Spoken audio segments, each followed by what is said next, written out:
want to talk about a phenomenon that I have addressed in the past a few times, and a phenomenon that is ongoing, especially in the United States, with reference to an article that has been published by Indiana University. It was published last year, title being "Nearly 1 in 3 young men in the U.S. report having no sex," study finds. And they go into some details, and they cite some numbers that, for example, between the years 2000 to 2018, there had been a significant drop, at least self-reported, and we can talk about the self-reporting aspect, from 19 to 31% of men between the ages of 18 to 24, and with further reports about men and women in their later 20s and 30s, just in general, reporting less sex. Now, at the outset, we have to be honest and talk about self-reporting. Self-reporting is, generally speaking, terrible because it's really unreliable, and you don't know what people are saying because you don't really know if they actually mean what they're saying, and they might want to hide some facts or whatever.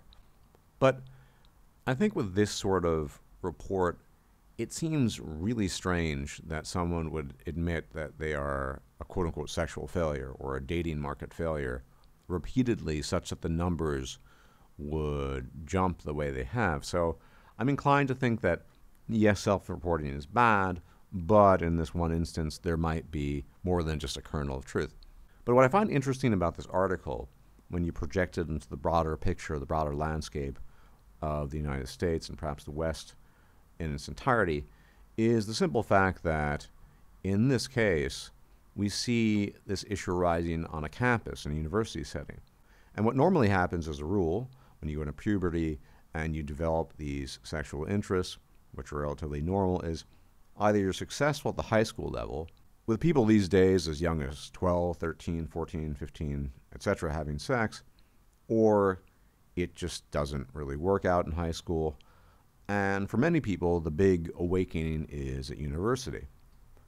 And so what's interesting here is that because there's been such a precipitous drop in men having access to sex at university specifically, and I'm sure, quite sure, that if you were to do surveys, self-reporting is unreliable, yes, surveys across the United States on multiple campuses, you would get similar results, generally, of course.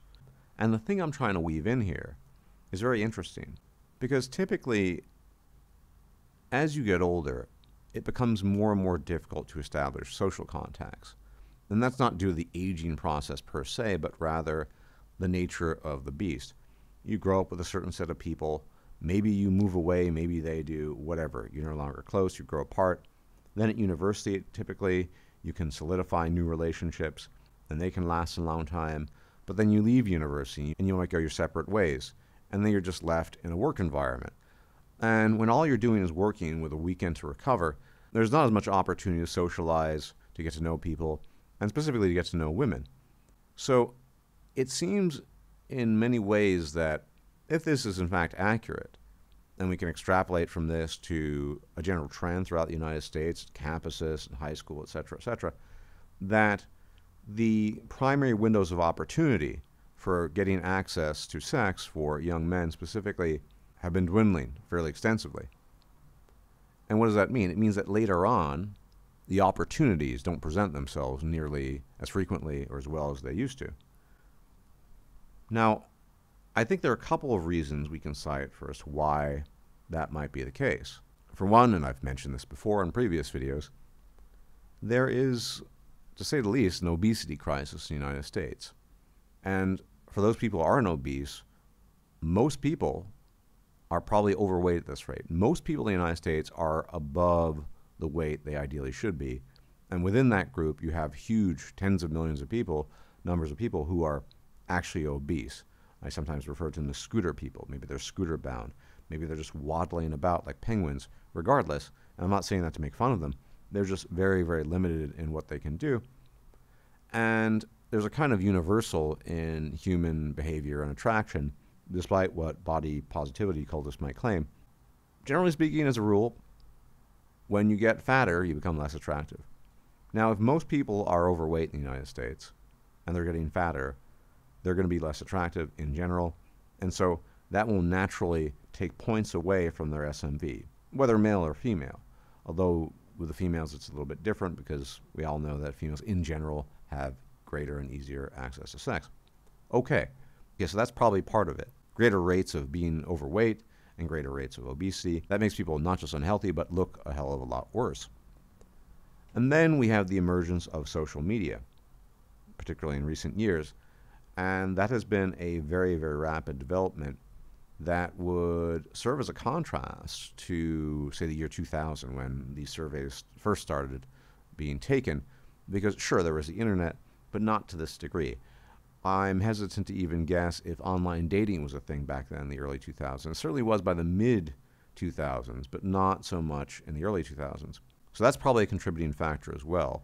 And with social media, you can't really take a deep enough dive in that because there's so many aspects. There's Facebook, there are the online dating sites, and most notoriously there are things like Tinder, these applications which are essentially shag apps. They're not really meant to cement long-term relationships for anyone involved, despite what people claim. Although increasingly, Tinder is becoming the means with which human males and females interact in the first place, not so much dating sites.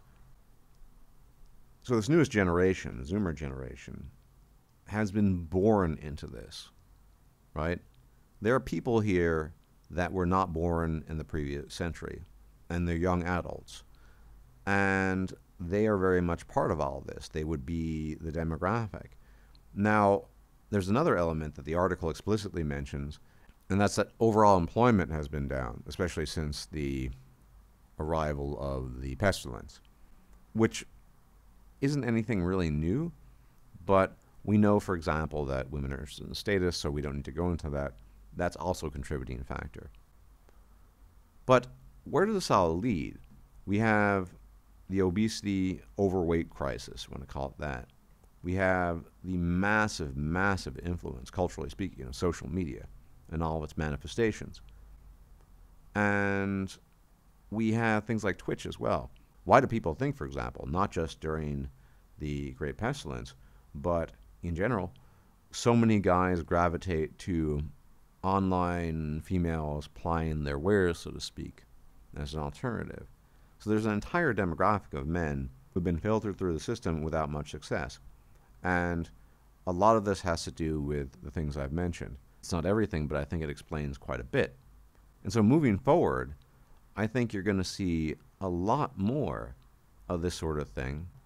And these guys are going to enter their 30s, 40s, etc., without having ever really interacted too much with women. Now, that's not necessarily a bad thing, but the problem is this strange phenomenon we can continually observe where if you've never tried something, if you've never encountered something, never tasted something, that something that you apparently have missed out on seems to be the best thing out there. You probably heard this analogy of mine before, but if pineapple ham pizza were a really, really rare delicacy, costing in the millions and only a few people could eat it, well, what do you think would happen? Well, everyone would start craving it and think it's the best thing since sliced bread.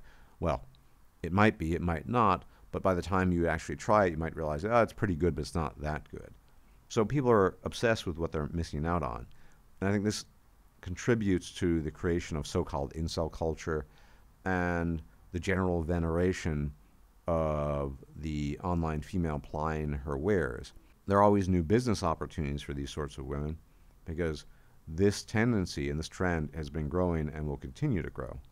And of course, there's another element here, and I think we can all attest to this. When people go down the so-called traditional route, actually get married, have kids, etc., what happens is they typically move away and separate themselves socially from people who have not, and very frequently at the wife's instigation, I might add.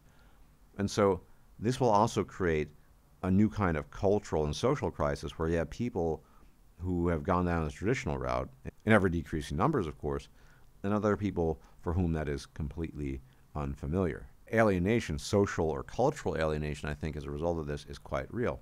So it's going to be interesting looking forward, but we're going to be seeing more and more of this. And I don't personally obviously think that not having sex with women is a bad thing, quite the opposite at times. But again, the missing out effect is very potent, and it could end up being a game changer in one way or another. Thanks for tuning in. Please hit the like button and subscribe if you've not yet done so. Hit the bell icon to be informed of forthcoming videos. Share the video. And as always, if I'm still alive, I'll check you out later. May the gods watch over you. Take care, and bye-bye. If you liked this video, please like, share, and subscribe.